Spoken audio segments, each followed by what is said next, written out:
Coming in at number 10 we have Tottenham 2, Bayern Munich 7. Spurs suffered their worst ever European defeat earlier this season in one of the biggest signs that Mauricio Pochettino's 5-year project was about to come to a sad end. Almost everything Bayern hit went in. They had 10 shots on target, and to make matters even more agonising for the home faithful, former Arsenal man Serge Gnabry got forward, followed by a tweet saying North London is red. Number 9. Chelsea 8, Wigan 0. This game just could not have been worse for Wigan. They went down inside 6 minutes, went down a man in the first half and had to watch Chelsea canter over them to the Premier League title. For the second time in the 2009-10 season, Wigan lost by 8 goals and allowed a second half hat-trick by Didier Drogba. Number 8. Barcelona 6, Real Madrid 2. Just a year after losing 4-1 to Real Madrid at Bernabeu, Barcelona won up their rivals. They sealed the title in dominant fashion in their rivals' home. There's really no better way to finish a dominant first season under a new coach, trouncing the holders in their house. And Barca was the definition of dominant in 2008-09, winning La Liga, the Copa del Rey and the Champions League in Pep Guardiola's first season as manager. Real Madrid's lead just lasted 4 minutes as Thierry Henry made it 1-1 in what would possibly be his best night in a Barcelona shirt. There were 4 games left in the league, but this was a lethal blow to Real, who didn't pick up another point that season. Number 7. Liverpool 1, Chelsea 0. Chelsea was riding an 86-game unbeaten streak at home on October 26, 2008. However, a goal from Xabi Alonso in the 11th minute ended the record for the longest home unbeaten streak in the English top flight. The Blues hadn't lost at Stamford Bridge since March 2004. The previous record was 63, fittingly held by Liverpool between 1978 and 1980. 6. Manchester United 1, Manchester City 6. A result you might expect after Ferguson, but not when he was still in charge.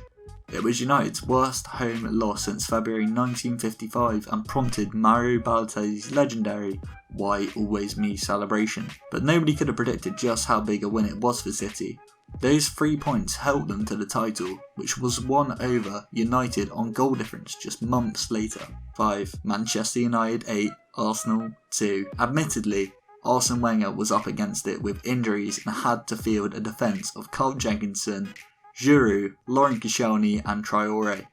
That's no excuse for what happened though, with Ferguson visibly bewildered in his post-match interview. Quote Ferguson, "When you play Arsenal you don't expect a result like that," he said. Well, quite.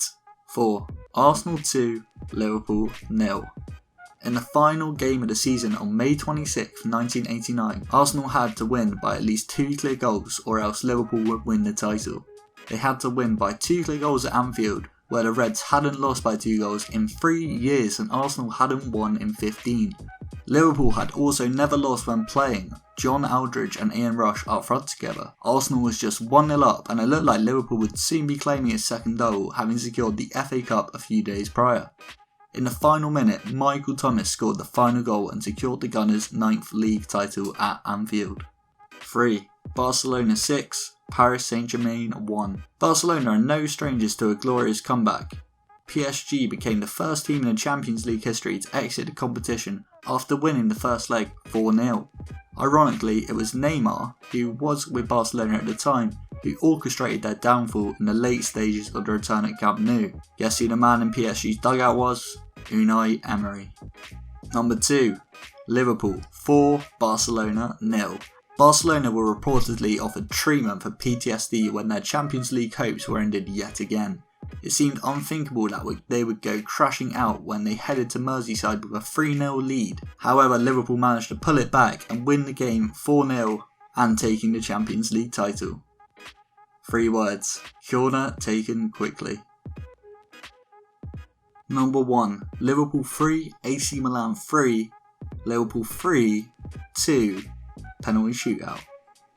Nothing can be more crushing than having a 3-0 lead going into half-time in the Champions League final and then watching it slip away right before your eyes. AC Milan had the lead in the first minute and they made it 3 on the stroke at half-time to send the 4-time winners into the locker room heads down. But in the space of just 6 second half minutes, the Reds levelled the score. luck was on the side of the Reds. Milan saw all of their shots cleared off a line, and even though Liverpool players were falling to cramps, they managed to keep the scores level. Milan's more experienced players saw their penalties saved. Andrei Shevchenko had scored the winning penalty in the 2003 final, but Jerzy Dudek saved this spot kick, and Liverpool won its 5th European Cup in historic fashion. For Liverpool fans, overcoming a 3-goal deficit in the Champions League final to win it is one of the brightest moments in the club's career. For AC Milan, it's one of the most crushing blows any club has ever been dealt.